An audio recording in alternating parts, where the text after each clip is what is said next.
Okay, we'll get started here. And as people join, I will make sure and get them added. I want to make sure you guys get credit for tonight, and I know it's a little bit bigger of a class. Uh, so if you guys can put yourself on mute, that helps a little bit.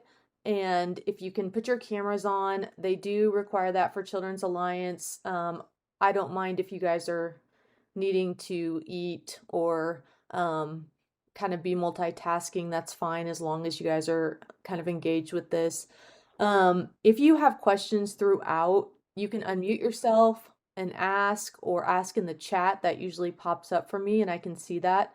I know this is a lot of information, so I'm glad to answer those questions throughout or after. But it is helpful if you guys are muted when you're not asking questions. That helps other people be able to listen a little bit better and not have background noise. So my name is Jennifer Danford. I am a foster parent trainer in the Topeka area for KBC. So I work in Topeka, Lawrence, Hiawatha, and welcome to this presentation, which is about court processes in child welfare. This is a topic that several foster parents have expressed would be helpful for them. I think it's a little bit like a foreign language when you first start fostering. It's a whole different kind of setup. And so learning about how this works is helpful, but it's really tricky to kind of learn all the different parts. And sometimes as they're happening, you feel kind of lost, and you also may not get the information that would be helpful um, from your agency or workers. So, hopefully, this presentation will help you guys have kind of a base of understanding of what is happening. So, we'll go through like the whole process of taking a child into custody, what the court hearings look like, and your responsibility and rights in that process as well. So, again, if you do have questions, for those of you who are joining us, you can just stay on mute, and if you have questions, feel free to unmute yourself or ask in chat. It's possible we may cover what you are thinking about further in the presentation, but if that's the case, I'll just let you know. So feel free to ask anyway. So I really wanted to give you guys a basic understanding of what's happening. So our objectives through this presentation is we want to kind of define some of the common court related terms and even some of the people who are involved in the child welfare court cases, talk about what the court hearing process is, including some of the names of those different hearings, how often they have to occur, things like that, and then talk about what your guys' roles could or should be, even in the case plan up to the court process.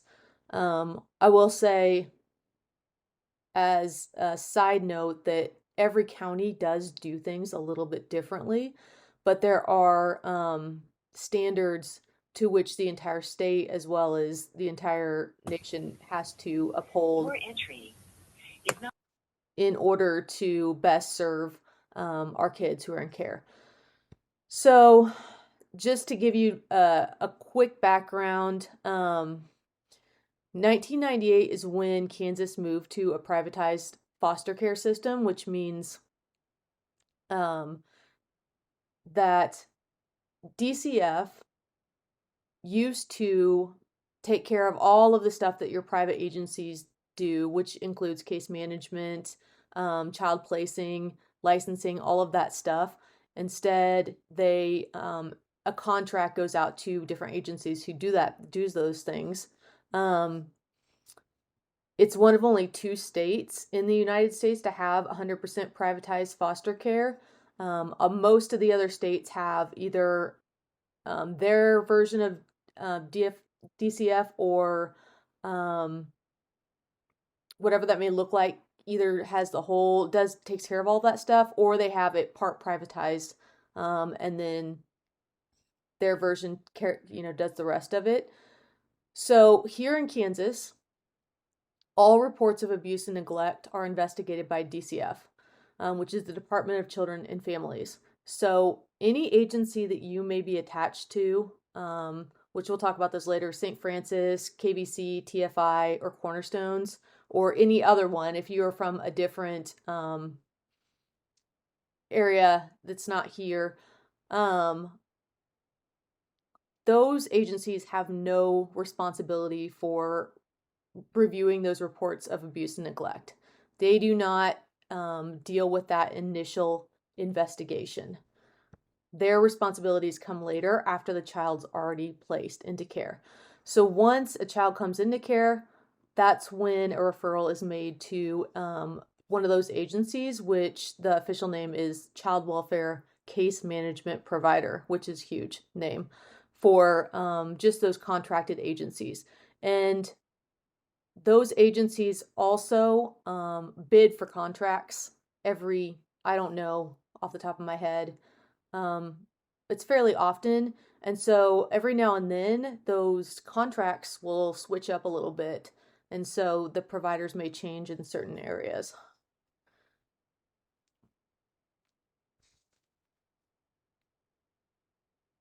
Okay, so I'm going to start with some of the values that our state has set for kids who are in care.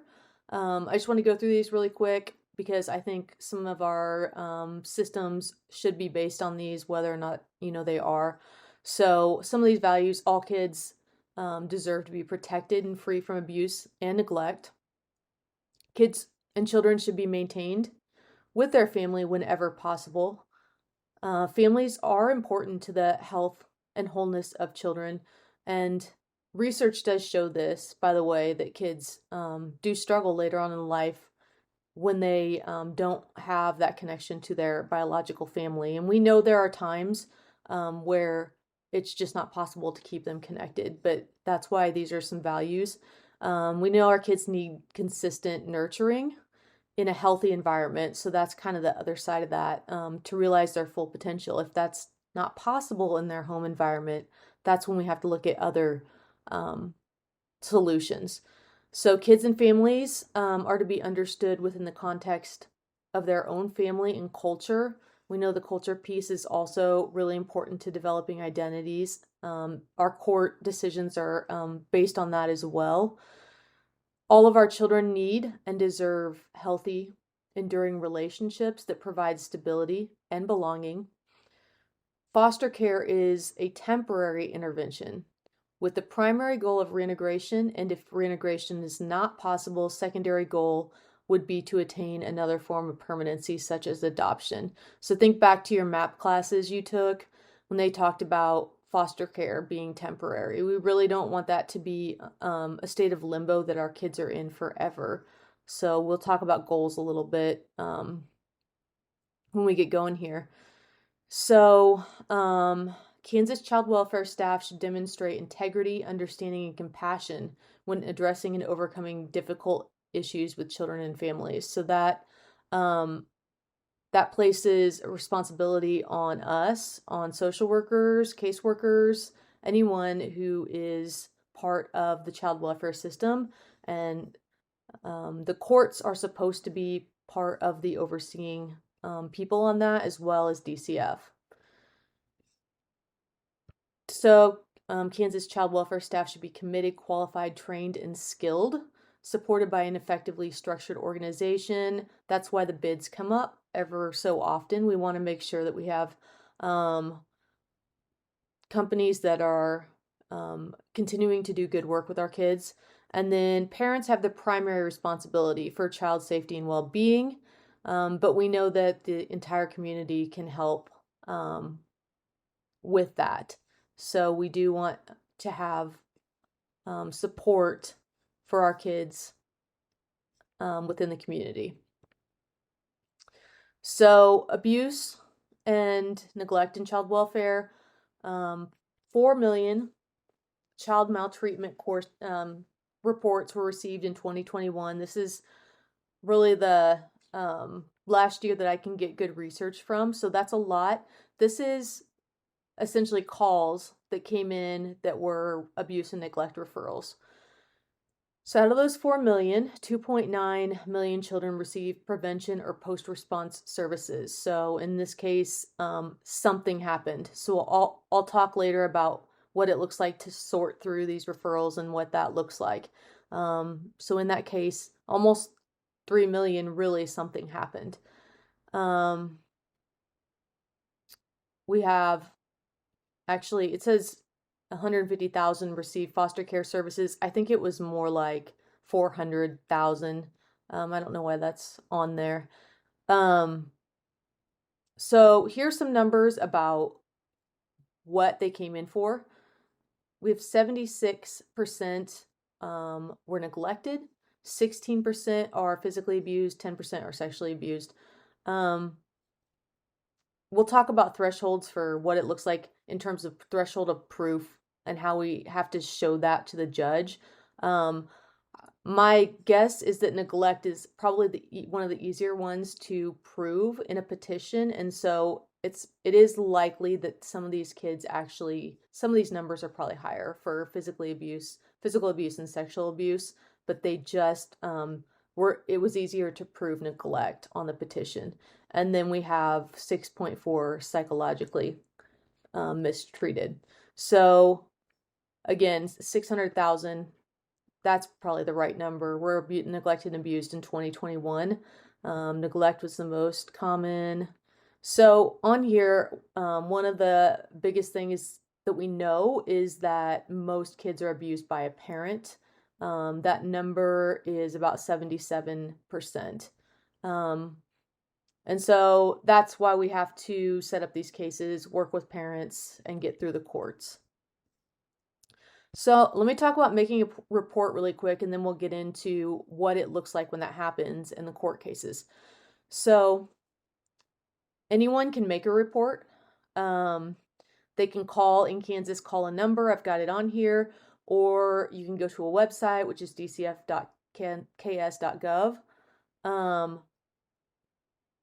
They're going to want a lot of information. The more information they have, the more likely an investigation can happen that will be helpful. If you just call and say, I saw a kid get, hit in the face at Walmart, but I don't have any information, they really can't do anything with that report. They don't know who, what the name of the child is, what the name of the adult is, any of that stuff.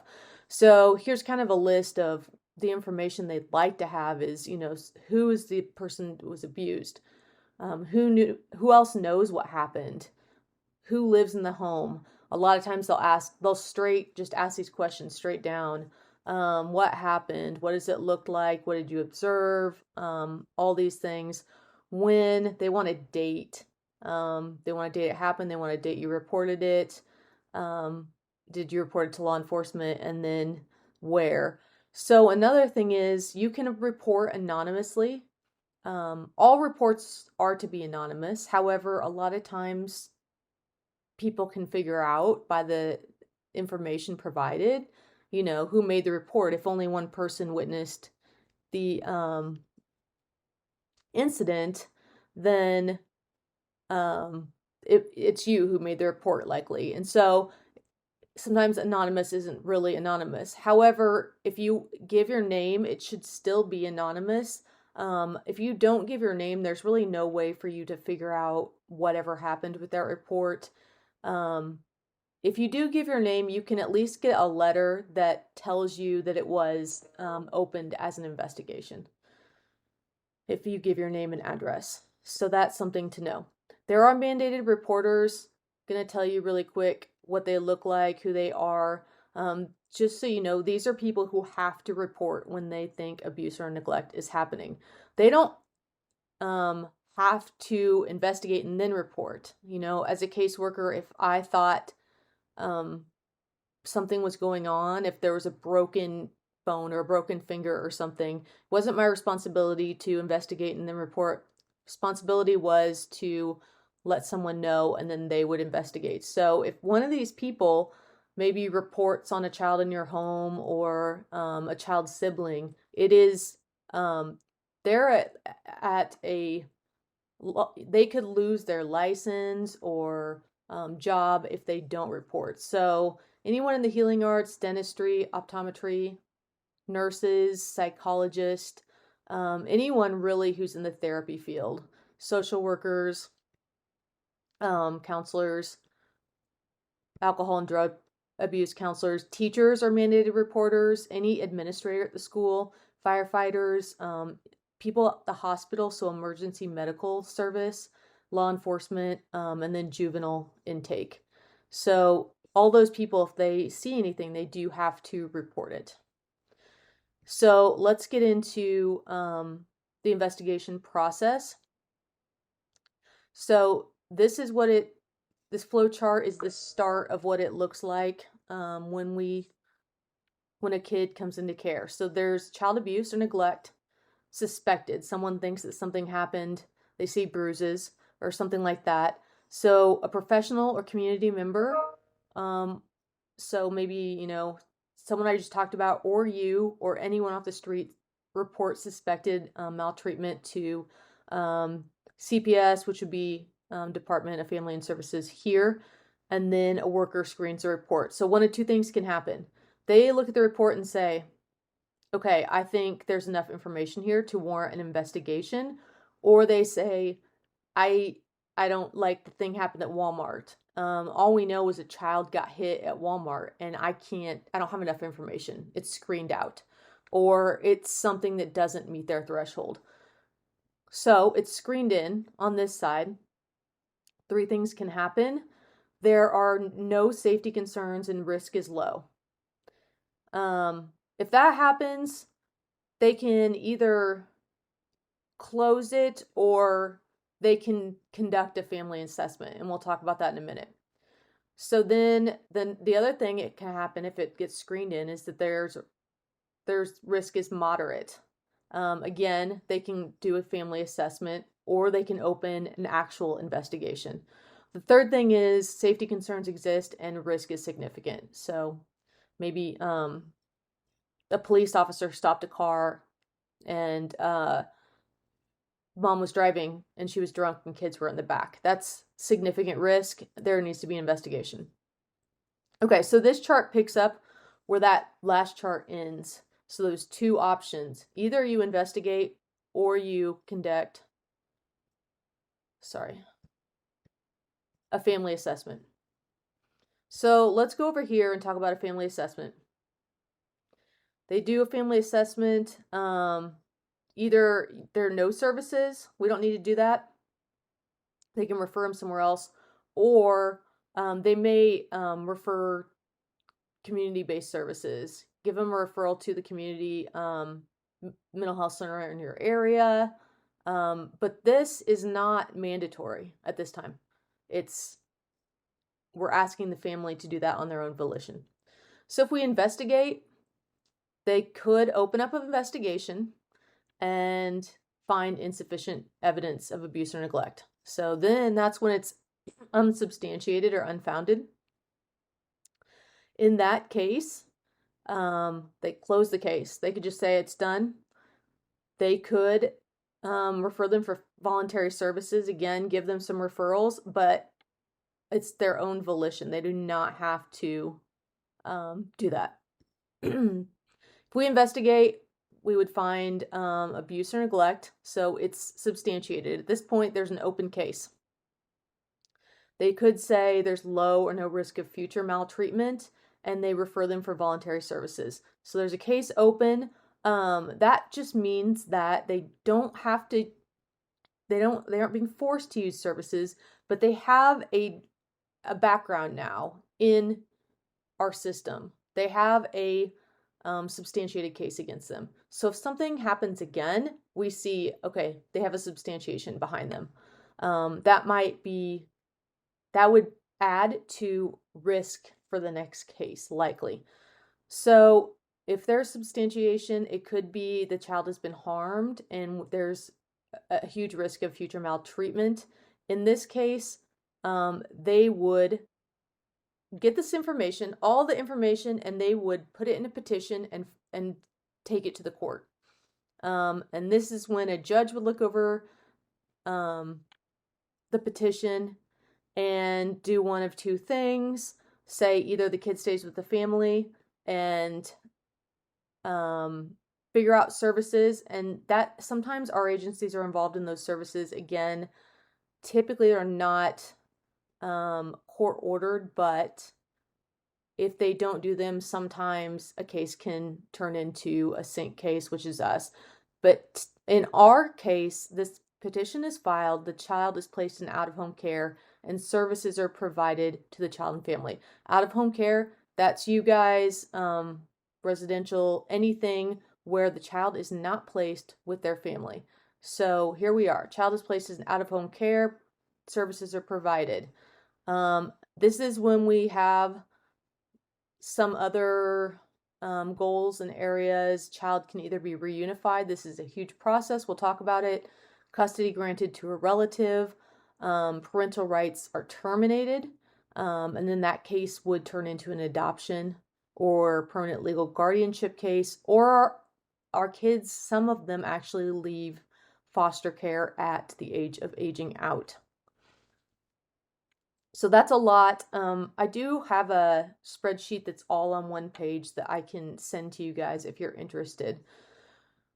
So following this investigation process, like going along with it, only law enforcement and the court remove a child from parents' custody. So even though DCF actually investigates and does the entire report, all they do is provide that information to the court, and a judge actually has to sign that petition to remove the child from a parent's custody.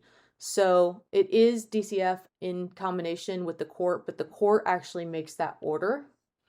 So it's semantics, but DCF does not remove children. They do in combination with the court.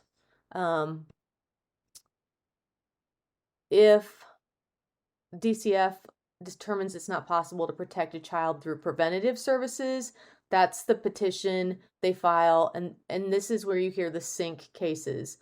SYNC stands for Child in Need of Care. All of our kids have active SYNC cases if they're placed in foster homes. So I just wanted to put this on here. In cases where criminal conduct is alleged, so say there's like significant physical abuse or sexual abuse of a kid, law enforcement may open a separate criminal case. They may. But the frustrating part, I think, for foster parents and everyone is that the thresholds of proof are different. So in a SYNC case, in a case where we're taking a child into child welfare system, the threshold of proof that's required is clear and convincing. So the petition has to show clear and convincing proof that their actions or inactions meet the definition of abuse and neglect. So think about clear and convincing. And then in criminal cases, the standard of proof is beyond a reasonable doubt. So that's a higher level of proof. And so sometimes our cases where it's clear to us that sexual or physical abuse happened, sometimes those cases never get prosecuted, even though we keep waiting for that criminal case, something to happen. And so that's something to be aware of, because I know it comes as a surprise to a lot of foster parents. So in Kansas, we had about, the actual number is 6,931 kids in out-of-home care. That was the average during fiscal years 2021 and 22. So about 7,000 youth are in foster care on any given day in Kansas. Infants to 18 years old. Average age of kids in care is 9. And there are slightly more boys than girls. The median amount of time that a child is in foster care is just over a year. However, we all know about those kids that have been in care for a long longer time than they really need to be. Half of the kids will be reunified. 1/4 will be adopted. And then that other chunk, we talked about OPLA, maybe getting guardianship, those kind of things. So 20,000 youth leave the foster care system each year because they have not been reunified and they're too old to stay in custody. So they kind of age out. We're going to talk about court now a little bit. This is a case review timeline, which kind of includes some of the court hearings, and we'll go through it a little bit more in a minute, but this is kind of just an overview timeline. So initially, to the very kind of end here. So again, there's that court order initially. Initially, they have to have a case plan. There has to be case plans every 7 months. Permanency hearing are required every 12 months. Motions for TPR, which is termination of parental rights, happen in a certain timeline, and I'll talk about that. And then that also talks about that. So let me get into this. You might have heard of ASFA, which is the Adoption and Safe Family Act. It was established in 1997. So this act law was designed to help cases be more efficient, help kids find permanency a little bit better instead of just staying in the system. So essentially, actually, I should probably I've got it here.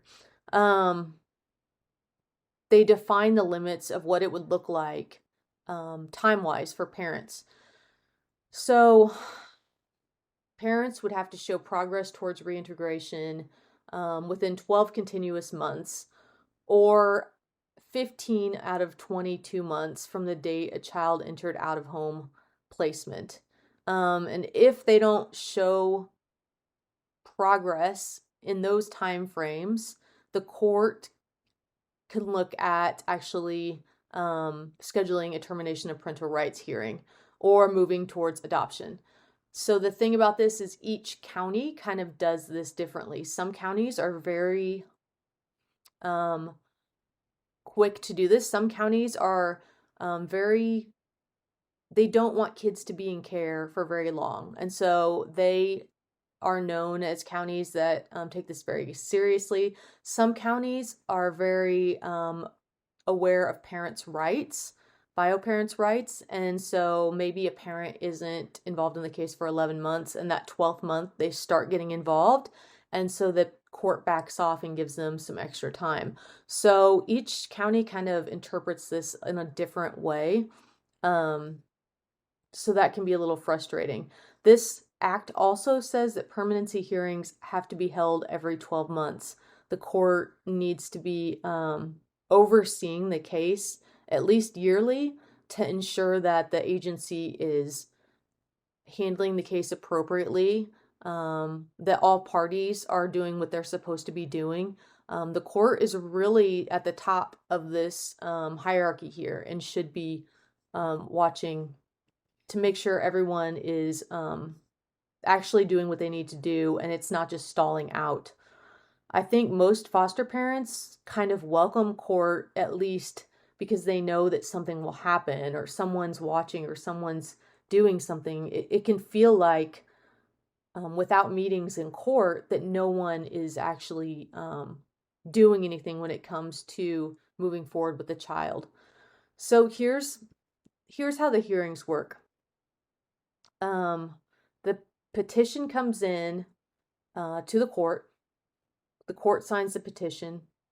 And then the children are taken into care. They're usually placed either in an emergency setting, or we call one of you guys and say, we just got some kids into care.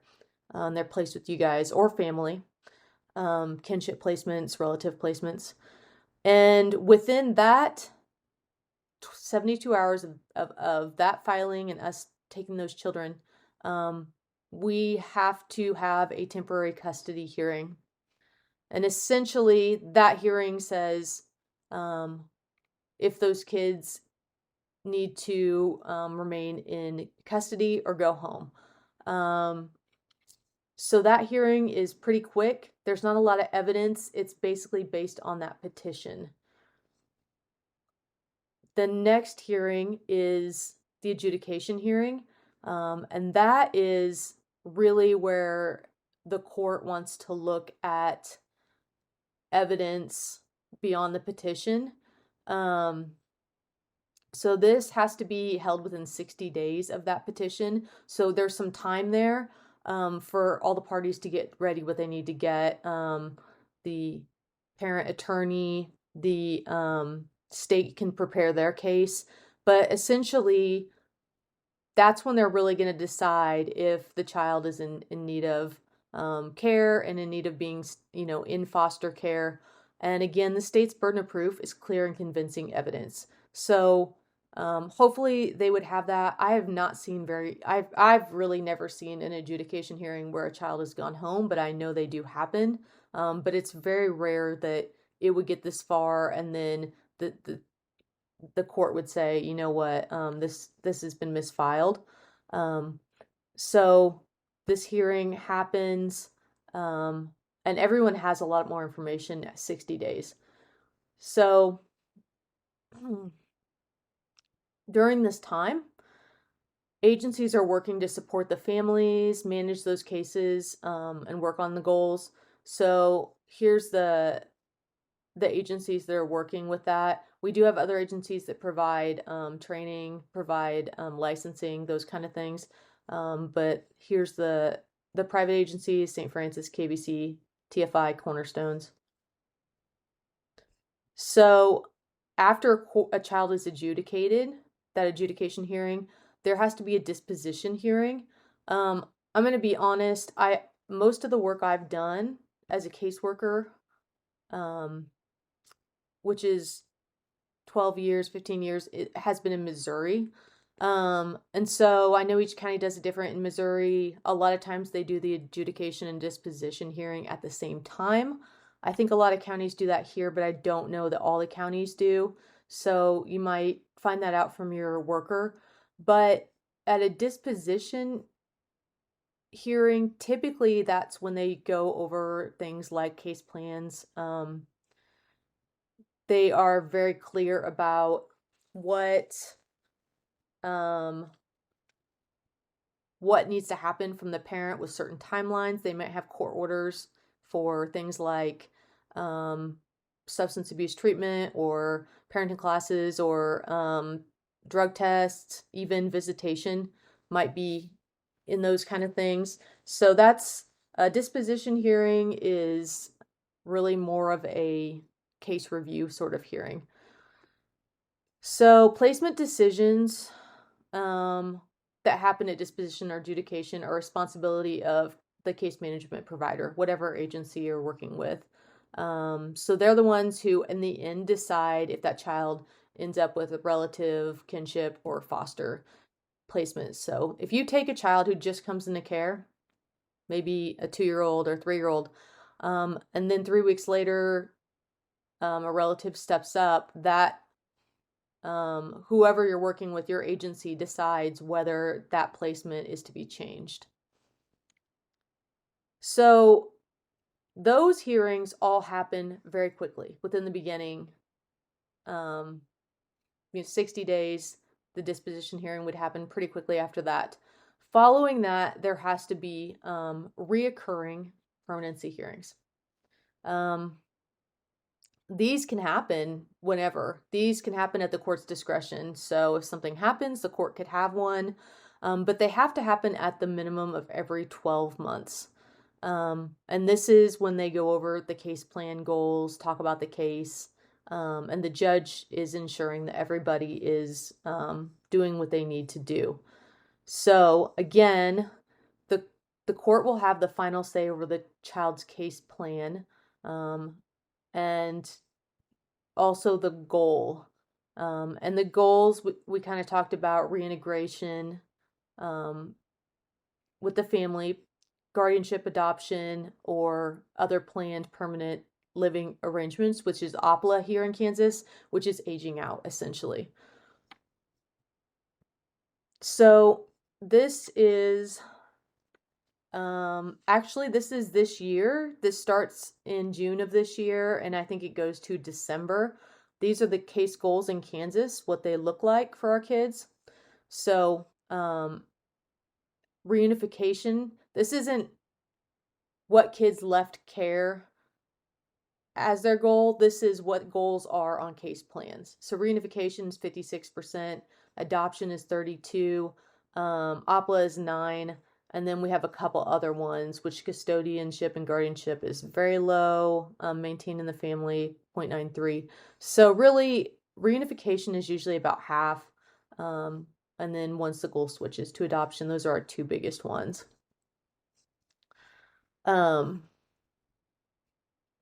So I know I'm going through a lot of information really quickly, but I'm glad to send this out as well to some of you if it would be helpful to have this PowerPoint. But I wanted to cover a couple of the people who would be on a case team or be at court. Guardian ad litem is one of them. Every county should have guardian ad litem assigned to children who come into care. So child comes into care, they are assigned their own attorney, which is the guardian ad litem. And this attorney is responsible for going through all of the case file information, knowing the case. They're responsible for determining the best interests of the child, representing the child in court, even explaining the court process to the child, and helping make recommendations for necessary services. Here's the thing about guardian ad litems. Again, it varies from county to county on their involvement. Some counties, you will only see them in court, and that is it. In some counties, they are more involved and may call the foster home to get some information. They may participate in case plan meetings. So it just depends on your county, but this is in every county. Not every county has a CASA, which is a court-appointed special advocate. CASAs are, volunteers who get special training from the court. There are CASA offices in several counties that we have in Kansas. Again, their responsibility is to help the child have permanent placement and to speak up for the child, essentially.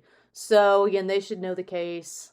They will visit with the child as often as necessary to observe their safety. So they may visit with the child at your home or at visits in the office or whatever. They will attend court hearings, probably even write some sort of court report, participate in meetings, and participate in development of whatever written case plan. If you have a CASA in your county, and if they have enough CASAs for one to be assigned to your case. Parent attorney is another person you'll see there. Parents are entitled to an attorney. This is for their due process, and this can be frustrating sometimes, but we do want to make sure that everything is correct, so that if you get down the road and it is adoption becomes the goal, you do want to make sure that the parent has everything they need so that you don't get tied up in appeals and all of those things. And our parents do need attorneys. Sometimes they are not able to communicate their points very well. So they might be represented by an attorney. If they're not able to financially employ one, the court should assign one. Typically, they have kind of a pool of attorneys in your county that will represent parents. Again, they should advise them of their rights, attend the proceedings, they'll advocate for them in meetings or at court and explain that process to them. There are other people involved, but those are the, typical court people. I'm going to talk about placements really quick. The first caveat being ICWA, which is the Indian Child Welfare Act. If any child has any sort of Indian heritage and falls into that category, they have the Indian courts can preside over that case. So we have to let them know and see if they want to be part of the court process. So that's one thing to know. Another thing is what it looks like for relative placements. Under Kansas law, grandparents are to be given substantial consideration for placement. So that's the first people we kind of look at. Also, relative or non-related kin will be considered first. And so they can actually request to be interested party. And so sometimes those people do pop up or may become known as the case goes on. And that can be a factor. But if those people pop up a year or two into the case, there's also a factor of having the child in your home for a certain period of time. So just kind of letting you know what that looks like. Okay, so placements, we place based on level of care. You guys understand that. You all work with your licensing worker on what level of care you can take. But just to give you a heads up, there's different placements. Relative, I talked about. Those are actual relatives, blood relations. We do have non-related kinship placements who are people like teachers. Maybe some of you are in our kins. Family foster homes, that's you guys as well. Residential facilities, emergency shelters, QRTPs, which are when our kids are really struggling, and then staff secure facilities. Okay, case plan. So there should be a case plan meeting within 30 days of a kid coming into care. And we want to talk about what we need to do to reunify. It's also called a permanency plan with task goals and target dates. They want to be pretty specific so that the parent can say, I either did this or I didn't. It's not an ambiguous document. And they'll base those on the actual concerns that cause the kids to come into care. So I'm going to kind of get going a little faster because I don't want to run out of time. But all participants need to be review and sign it. And then it has to be reviewed every 170 days, which is like a tick over 6 months. So typically those cases those meetings happen every 6 months. If a permanency goal changes, they have to have one within 30 calendar days. This is just a quick glimpse at what our official document looks like, but essentially strengths, risks, those kind of things, goals. In permanency planning, we want to keep kids with their families if possible. It's really setting a goal. We do have concurrent planning, which at some point, if it doesn't look like the kid's going to be able to go home or things are kind of in the air, we say, well, maybe let's have 2 goals at one time. Maybe we want to do reintegration, but maybe we want to look at what it might look like to find a family for this child in case that doesn't happen. We have to kind of double plan. So that is what concurrent planning is. Here's the thing about concurrent planning. It's really hard for foster parents, and understandably, it's ambiguous. It's really hard. Here's some things that roles of foster parents. like committing to adoption, but at the same time committing to help children and families reunify if possible. That's a really hard thing to do. Building positive alliance with parents whose rights may be terminated, that's hard to ask you guys to do. So we know that concurrent planning can be really hard for you guys because we're asking you to commit to a child and also know that they may go home.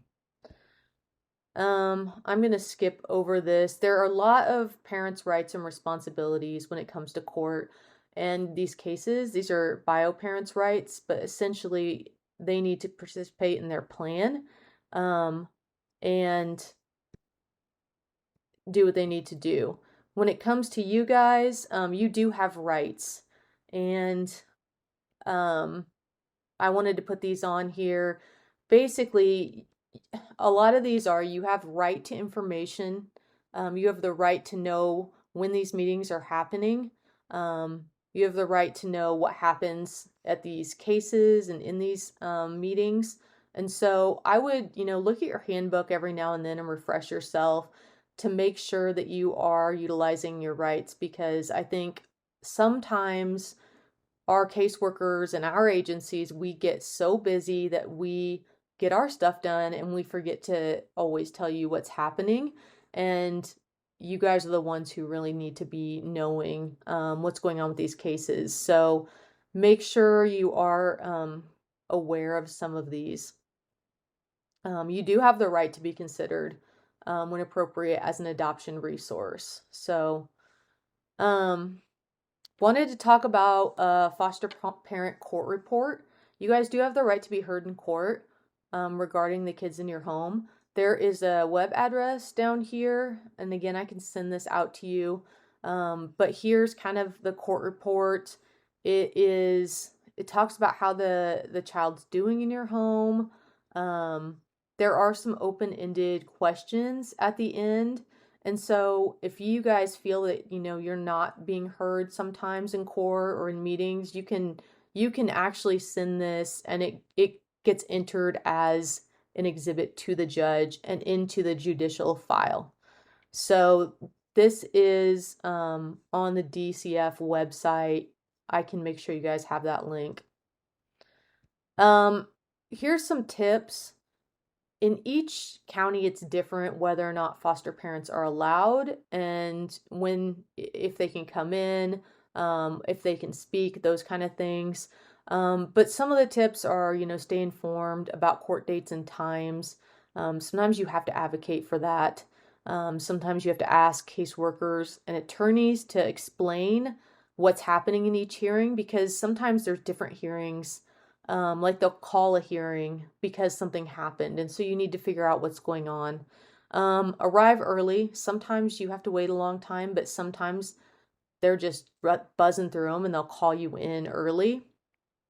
If they ask you to bring your child, the foster child, bring them, but you might need to make childcare arrangements for the other kids in your care. Again, ask your caseworker about that. It just depends on your jurisdiction.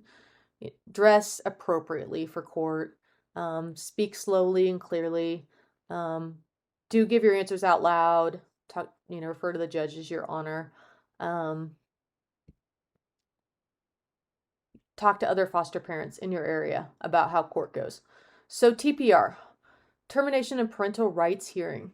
This is what happens when the judge or the court or the state decides this parent is not doing enough, and this child cannot remain in limbo anymore. We need to move forward towards a goal of adoption, and we're going to terminate rights for these parents. Here's some reasons: parent is unfit by reason of conduct or condition. They're unable to care properly. Their condition will not change in the foreseeable future. So in these hearings, the judge will either terminate their rights or order them to work on a permanency plan and set a new date, or order a new plan. I think that's the other one. So in all the TPR hearings I've gone to, I would say very few don't get terminated, but it is something that happens. So these are very intense hearings. Terminating a parent's rights is it's a civil death when it comes to terminating that relationship. It's very serious, and so these hearings are very significant and serious. They're not very fun for anyone, caseworkers or foster parents, anyone, but they are usually welcomed by the time they happen because the case has been open for so long. Um, so after this occurs, say TBR occurs, parent-child relationship legally doesn't exist. Parent doesn't get to raise a child. Parent has no legal right to visit or talk with the child. There might be some understandings, but no legal right. They don't have to pay child support. The parent is literally removed from the child's birth certificate, and the child can be adopted without the parent's permission. So, this is an adoption process on Adopt Kansas Kids. It's kind of long. Essentially, it talks about how we get there, how you can review the file, how there's a best interest staffing, and then how we kind of move forward with adoption. And I did want to let you guys know a little bit too about the subsidy, which is adoption assistance. If we do adoption, there is assistance for the child after that occurs. So we do reimburse for legal fees that happens in that process. They do get healthcare coverage through the state. That you do continue to get a payment monthly. I think it's a little bit less than your foster care payment, but it is a monthly payment. I'm pretty sure until they're 18. Yeah, I'm pretty sure. And then if there's a special service payment, if you have a child with special needs or something like that, they can add that on there as well. So there's information about this on this web link below. We don't have time for that. I did want to talk about this resource for kids really quick. It's a coloring book that they have. I'm going to share it with you.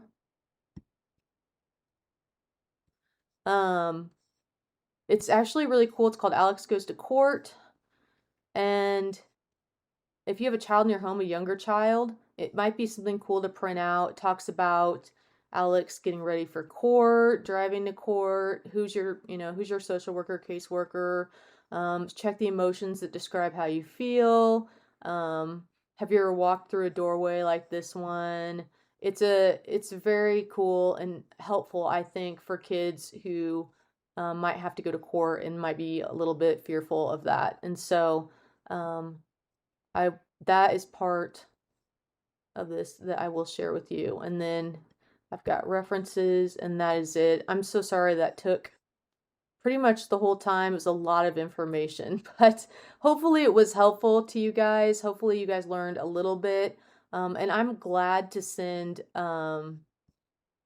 my PowerPoint to you guys if that would be helpful as well. So don't have a lot of time for questions, but if you have questions, I'm glad to stick around and answer those. But are there any questions or anything I can help you with? Actually, let me say I will stick around for that. But if you don't have questions, I will mark you as here on Child Ally as soon as we're done here. So you should be able to print your certificate tonight. And if you want to, when you go in and print your certificate, if you want to do an evaluation of the class, that would be helpful too. That way we know what to help you guys with and how we can make these presentations better. So if you don't have any questions, thank you. Thanks for hanging in during all that information. I appreciate it. If you do have questions, I'm glad to stick around and answer those. So thanks, guys. Have a good night. Thank you. I have a question for you, Jennifer. Yes. Can you tell me what the reunification process timeline looks like? Yeah, it's really tricky because it's different in all the counties, but I will say this. It's really supposed to be that 15 of 22 months. So they have to show progress 15 out of 22 months of the child being in care, or progress in 12 consecutive months. But here's the thing, where our system is at right now is really like the pendulum has swung towards parents' rights. So if a parent hasn't participated and the case moves towards TPR or PR, I don't know what they call it in Kansas. It's a little different. Termination of rights. Um, and then the parent starts doing everything right or doing one thing right or two things right. A lot of times the judge will give them that leeway and say, I'm going to give you a couple more months. So the judge has final say in whether or not they're going to move forward with scheduling that hearing, that termination hearing. And sometimes the agencies as well can kind of build into that because a lot of times no one wants that big termination hearing. And so they might present that information in a favorable way. I don't know if I'm helping, but what I'm trying to say is it should be quickly. We should have kids out of care within 2 years. It really should be 18 months to 2 years, and we should say one way or another. But oftentimes that's not what happens. Okay. Uh, In I guess our situation's a little different. And so I was told by like our house manager that it can be like a 8 to 12 week reunification process once all those metrics are met. Yeah. Because our placement won't have been in our care even for a year. But then the caseworker, it seemed maybe indicated that our placement could be returned quickly. Like, Okay. So on the other end of it, yeah, if the parent does everything they're supposed to do, they should move from visits to overnights to having more responsibility fairly quickly, and reunification should happen as soon as possible because we don't have the bandwidth or the ability to manage a ton of cases. So I would say in that case, if it's not happening, either there's something that is happening with the parent that we don't know, or someone is kind of standing in the way of that process. okay. Yeah, that helps. Yeah, that's what I would say because yeah, we pretty quickly, if things are going okay, try to do that. We do have aftercare services. We can kind of monitor. So yeah, that's what I would say. Have you seen situations where they bypass like an extended period of overnights if they've had some overnights and then everything is fine, all the reasons they were removed from care are resolved, that they're just put back It quick? depends on what they come into care for, I think, and how old the child is. If the child is older, a lot of times some of those things can be bypassed because the child can speak for themselves and there's more safety inherent with an older child. I do think they like to see, some stability over time. Okay. Yeah. Thank you. I appreciate that. Yeah, no worries. Any other questions?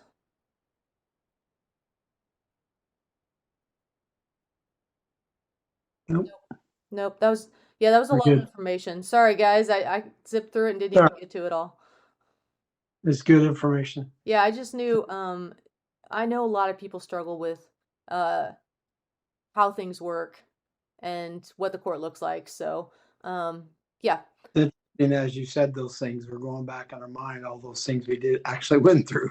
So it's a good way to recap it. Yeah. About years we've gone through just about every single one that you mentioned. So. Yeah. It's crazy. If you don't know the system, it's like you don't even know what's going on half the time. I think it takes a good chunk to kind of feel like you're comfortable. Years. Yeah. Yeah, I would agree. I would agree with that. Thank you. Yep. Thanks, guys. I really appreciate it. Have a good rest of your night. Thanks, Thank you. Jennifer. Okay. Thank you. Bye.